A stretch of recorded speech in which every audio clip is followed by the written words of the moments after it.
Manufacturer same है, मतलब कि कंपनी, दोनों गाड़ियों का प्लेटफॉर्म सेम है, दोनों गाड़ियों का प्राइस भी लगभग सेम अगर वेरिएंट्स के हिसाब से बात करूं तो, और यहां तक कि दोनों गाड़ियों का इंजन भी सेम है। तो ऐसे के अंदर आपका कंफ्यूज होना बनता है यार। लेकिन इस कंफ्यूजन को दूर करने के लिए ही मैं आज का वीडियो लेकर के आया हूं कि आपको नई डिजायर लेनी चाहिए या आपको बलिनो लेनी चाहिए। इन दोनों गाड़ियों के अंदर बहुत सारी सिमिलरिटीज हैं, लेकिन फिर भी यहाँ पे थोड़े से ऐसे डिसाइडिंग फैक्टर जरूर है, थोड़े से ऐसे जो है डिफरेंसेस जरूर है दोनों गाड़ियों के बीच के अंदर, जिससे कि आप चूज कर सकोगे कि आपके लिए बेहतर गाड़ी कौन सी है। तो आज मैं वही आपको बताने जा रहा हूँ यहाँ पर। और अगर आप मुझे नहीं जानते तो मेरा नाम है रोहित यादव और मैं आपका बहुत बहुत स्वागत करता हूँ फ्री एडवाइस चैनल के अंदर। आप इसको सब्सक्राइब जरूर कर लीजिए। तो चलिए स्टार्ट करते हैं। जहाँ बात करें लुक्स की तो दोनों ही गाड़ियाँ काफ़ी परफेक्ट हैं। ये नहीं कह सकते कि बलिनो बेहतर है डिज़ायर से या डिज़ायर बेहतर है बलिनो से। हालांकि जो बलिनो के जो लुक्स हैं वो थोड़ी जो यहाँ पे बल्कि दिखाई देंगी आपको। वहीं अगर मैं डिज़ायर के लुक्स की बात करूँ तो काफ़ी क्लासी लुक दी गई है। हालांकि जो डिज़ायर है वो 10 mm उसकी विड्थ जो है वो बलिनो से कम है। दोनों ही गाड़ियों के अंदर आपको प्रोजेक्टेड हेडलैम्प्स और day time running LED lights की सुविधा दी गई है यहाँ पर। वहीं अगर दोनों गाड़ियों की साइड प्रोफाइल की बात कर लेते हैं तो साइड प्रोफाइल से भी काफ़ी अच्छी दिखती हैं दोनों गाड़ियाँ। दोनों गाड़ियों की लेंथ बिल्कुल इक्वल है 3995 mm। वहीं अगर मैं व्हील बेस की बात करता हूं तो व्हील बेस के अंदर जो बलिनो बाजी मार ले जाती है डिज़ायर की बजाय, बलिनो का व्हील बेस 2520 है जो कि 70 mm जो कि 70 mm ज़्यादा है डिज़ायर से। वहीं अगर मैं ग्राउंड क्लियरेंस की बात करता हूं तो ग्राउंड क्लियरेंस के अंदर पे भी बलिनो ज़्यादा अच्छी है। वहाँ 170 ग्राउंड क्लियरेंस मिलती है आपको बलिनो के अंदर, लेकिन 163 मिलती है आपको डिज़ायर के अंदर।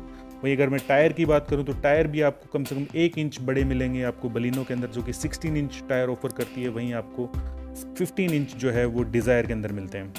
दोनों ही गाड़ियां पीछे से भी काफ़ी शानदार दिखाई देती हैं। जहां न्यू डिज़ायर अब सियाज इंस्पायर्ड बूट के साथ आती है, वहीं बलिनो की खुद की इंडिविजुअलिटी है जो कि पहले से ही काफ़ी माचो लगती है।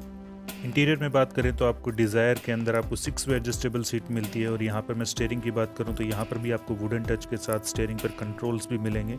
कुछ इस टाइप का आपको दिखेगा इंस्ट्रूमेंटल क्लस्टर डिज़ायर का, जो कि काफ़ी स्पोर्टी लगता है। बीच के अंदर आपको MID मल्टी इन्फॉर्मेशन डिस्प्ले भी दिया गया है। और कुछ इस टाइप का आपको दिखेगा इंफोटेनमेंट जो डिज़ायर के अंदर दिया गया। ये थोड़ा सा एडवांस है बलिनो की बजाय इंफोटेनमेंट। मैं आपको आगे बताऊँगा कि क्या। डिज़ायर में आपको CVT नहीं मिलेगा लेकिन AGS मिलता है दोनों ही वेरिएंट्स के अंदर, मतलब डीजल में भी और पेट्रोल के अंदर भी आपको ऑटो गियर शिफ्ट दिया गया है। और यहाँ पर अगर मैं बात करूँ तो यहाँ पर आपको 12 वोल्ट का एक चार्जर पॉइंट दिया गया है। हालांकि यहाँ पर कोई हैंडरेस्ट नहीं दिया गया। वहीं अगर मैं डिज़ायर के ग्लोबॉक्स की बात करता हूँ तो मेरे को यहाँ पर ग्लोबॉक्स की साइज़ थोड़ी छोटी लगी। हालांकि कुल मिलाकर जो डिज़ायर का इंटीरियर है काफ़ी स्पोर्टी और काफ़ी अट्रैक्टिव लगता है।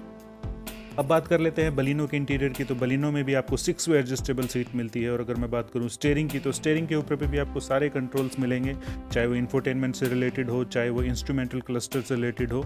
कुछ इस टाइप का इंस्ट्रूमेंटल क्लस्टर आपको दिखेगा। और बीच के अंदर आपको मिलता है मल्टी इन्फॉर्मेशन डिस्प्ले, जो कि थोड़ा सा ज़्यादा कलरफुल लग रहा है मेरे को डिज़ायर की बजाय। वहीं अगर मैं बात करूं इंफोटेनमेंट की तो कुछ इस टाइप का इंफोटेनमेंट मिलता है 7 इंच का, जो कि आपको डिज़ायर में भी देखने को मिलता है। लेकिन इस इंफोटेनमेंट के अंदर आपको एंड्रॉयड ऑटो नहीं मिलता। ऑटोमेटिक क्लाइमेट कंट्रोल भी आपको दोनों गाड़ियों के अंदर मिलता है। और यहाँ पर अगर मैं बात करता हूँ तो डीजल के अंदर जो है वो मैनुअल ट्रांसमिशन के साथ ही आती है बलिनो। यहाँ आपको जो है वो हैंडरेस्ट भी मिलता है और हैंडरेस्ट के नीचे आपको स्टोरेज भी मिलती है। तो एक निश्चित तौर पर एक अच्छी बात है ये डिज़ायर की बजाय हमें बलिनो के अंदर जो देखने को मिल रहा है। यहाँ पर अगर मैं ग्लोबॉक्स की बात करता हूँ तो ग्लोबॉक्स यहाँ पर डिज़ायर की बजाय मेरे को यहाँ पर बड़ा नज़र आता है। Automatic inside rear view mirror भी दिया गया है यहाँ पर, जो कि डिज़ायर के अंदर मिसिंग था, मतलब वहाँ पे आपको मैनुअली एडजस्ट करना पड़ेगा। कुल मिलाकर जो बलिनो का इंटीरियर है वो ज़्यादा स्पोर्टी है और डिज़ायर का ज़्यादा क्लासी। पीछे बैठ के देखते हैं और पीछे बैठ के आपको बता रहा हूँ कि यहाँ पर काफ़ी लेग रूम मिलेगा आपको और काफ़ी सारा हेड रूम मिलेगा, क्योंकि इस बार वाली डिज़ायर के अंदर आपको व्हील बेस भी जो है बढ़ाया गया है। पीछे रियर AC वेंट्स भी दिए गए हैं, जो कि निश्चित तौर पर एक अच्छी बात है। और यहाँ पर आपको हैंड रेस्ट भी मिलता है और हैंड रेस्ट के साथ साथ आपको कप होल्डर भी मिलते हैं। गाड़ी के अंदर पीछे 3 एडल्ट्स के बैठने के लिए जगह भी ठीक ठाक है। वहीं अगर बलिनो की बैक सीट की बात करता हूं तो यहाँ पर क्योंकि आपको व्हील बेस काफ़ी मिलता है बलिनो के अंदर, तो आपको यहाँ पर लेग रूम भी काफ़ी ज़्यादा मिलेगा और हेड रूम भी आपको काफ़ी ज़्यादा मिल रहा है। लेकिन यहाँ पर आपको कोई भी हैंड रेस्ट या कप होल्डर नहीं मिलता और ना ही आपको यहाँ पर रियर AC वेंट मिलते हैं। 3 एडल्ट्स की बात करता हूँ तो यहाँ पर डिज़ायर के बजाय ज़्यादा अच्छे से कंफर्टेबली बैठ सकते हैं। बूट की बात करें तो न्यू डिज़ायर की बूट कैपेसिटी बढ़ाई गई है, जो कि बढ़ाकर अब 378 कर दी गई है। अगर वहीं मैं बलिनो के बूट की बात करूं तो बलिनो के अंदर भी कम बूट किसी भी हिसाब से नहीं कह सकते। 339 लीटर जो है वो हैचबैक के हिसाब से काफ़ी अच्छा बूट माना जाता है। अब दोनों गाड़ियों की बात टेस्ट ड्राइव को लेकर के कर लेते हैं। तो क्योंकि दोनों गाड़ियों का इंजन सेम है तो गाड़ियों की परफॉर्मेंस भी सेम है, तो हमें कहीं से भी कोई नज़र नहीं आया अंतर कि इस गाड़ी के अंदर ये बेहतर है या उस गाड़ी के अंदर ये बेहतर है। लेकिन एक बात मैं यहाँ पर ज़रूर कहना चाहूँगा कि जब मैं बलिनो गाड़ी चला रहा था तो मुझे ज़्यादा खुलेपन का एहसास हो रहा था, कहीं से भी ये नहीं लग रहा था कि कोई कंजेस्टेड सी गाड़ी में चला रहा हूँ। और वहीं अगर मैं बात करूँ विजिबिलिटी की, तो दोनों गाड़ियों के अंदर काफ़ी अच्छी विजिबिलिटी हमें देखने को मिल रही है। और अगर मैं यहाँ पे बात करूँ गाड़ियों के स्टीयरिंग की, तो स्टीयरिंग भी दोनों गाड़ियों के सेम है, मतलब कि बिल्कुल सेम ही लाइट स्टीयरिंग दोनों गाड़ियों के अंदर यूज़ करे गए हैं।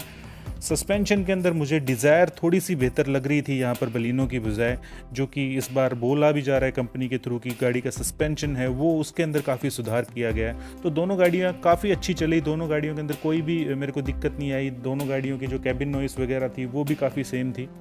दोनों ही गाड़ियों की स्टेबिलिटी और बैलेंस काफ़ी अच्छा लगा मेरे को। और अगर मैं बात करता हूँ ब्रेकिंग की, तो वो भी काफ़ी अच्छी थी। अगर सेफ्टी के हिसाब से अगर मैं बात करता हूँ तो दोनों ही गाड़ियों के अंदर एयरबैग, ABS, EBD जो है वो स्टैंडर्ड ऑफर किए जा रहे हैं, मतलब कि आपको बेस वेरिएंट से ही ये मिलते हैं। तो ये तो आपने देखा दोनों गाड़ियों के वीडियो, जिसके अंदर आपने देखा कि क्या क्या सिमिलरिटीज हैं दोनों गाड़ियों के अंदर या क्या क्या डिफरेंसेस है दोनों गाड़ियों के अंदर। इसके अलावा भी कुछ एक ऐसे डिसाइडिंग फैक्टर हैं जिसके हिसाब से आप डिसाइड कर सकते हो कि कौन सी गाड़ी आपके लिए बेहतर होगी। जैसे कि अगर आपको एक पेट्रोल के अंदर ऑटोमेटिक गाड़ी चाहिए और काफी बेहतर चाहिए, तो ऐसे के अंदर आपके लिए जो बलिनो ज्यादा परफेक्ट होगी, क्योंकि जो इसका CVT जो टेक्नोलॉजी है वो काफी एडवांस है AGS की बजाय, जो कि डिजायर के अंदर आती है।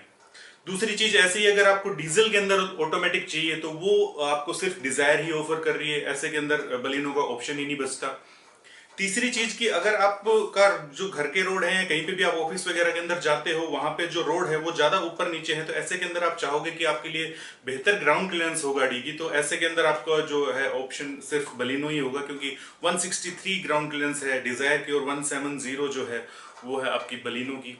एक और इंपॉर्टेंट चीज मैं यहाँ पे बताना चाहूंगा कि अगर आपकी हाइट 6 फीट से अबव है और आपकी फैमिली के अंदर किसकी हाइट कम है और वो भी गाड़ी चलाते हो, तो ऐसे के अंदर आपको जो स्टीयरिंग है वो टिल्टेड तो चाहिए ही चाहिए और टेलीस्कोपिंग भी चाहिए। तो टेलीस्कोपिंग जो स्टीयरिंग है वो सिर्फ बलिनो के अंदर आता है, तो ऐसे के अंदर ऑप्शन आपके लिए बलिनो ही बच जाता है। एक और चीज यहाँ पे बताना चाहूंगा मैं कि जो अपनी इंडियन सोसाइटी है वहां पर जो सेडान जो गाड़ी है उसको एक कंप्लीट फैमिली गाड़ी माना जाता है या उसको एक बड़ी गाड़ी माना जाता है। हालांकि यहाँ पर दोनों की लंबाई चौड़ाई बराबर है दोनों गाड़ियों की, लेकिन फिर भी एक जो कंप्लीट सेडान जो है उसी को एक फैमिली कार माना जाता है। तो ऐसे के अंदर अगर आपको एक फैमिली गाड़ी चाहिए तो वहां पर आपके लिए डिजायर ही ज्यादा सही रहेगी, क्योंकि वहां पर आपको रियर AC वेंट्स वगैरह भी मिलते हैं। तो ये था आज का हमारा वीडियो, जिसमें आपने देखा कि क्या क्या सिमिलरिटीज है दोनों गाड़ियों के बीच में, क्या क्या डिफरेंसेस है दोनों गाड़ियों के बीच में। हालांकि दोनों गाड़ियों के बीच में से सबसे बेहतर गाड़ी कौन सी है वो बताना बहुत मुश्किल है, लेकिन फिर भी मैंने कोशिश करी कि आप अपनी जरूरतों के हिसाब से इन दोनों गाड़ियों के अंदर से सेलेक्ट कर सके कि आपके लिए गाड़ी कौन सी बेस्ट होगी। अगर आपको ये मेरी कोशिश पसंद आई तो प्लीज लाइक का बटन जरूर दबाइए और सब्सक्राइब कर लीजिए फ्री एडवाइस चैनल को। मैं हूं आपका दोस्त रोहित यादव, अब आपसे इजाजत चाहता हूं। Thank you so much.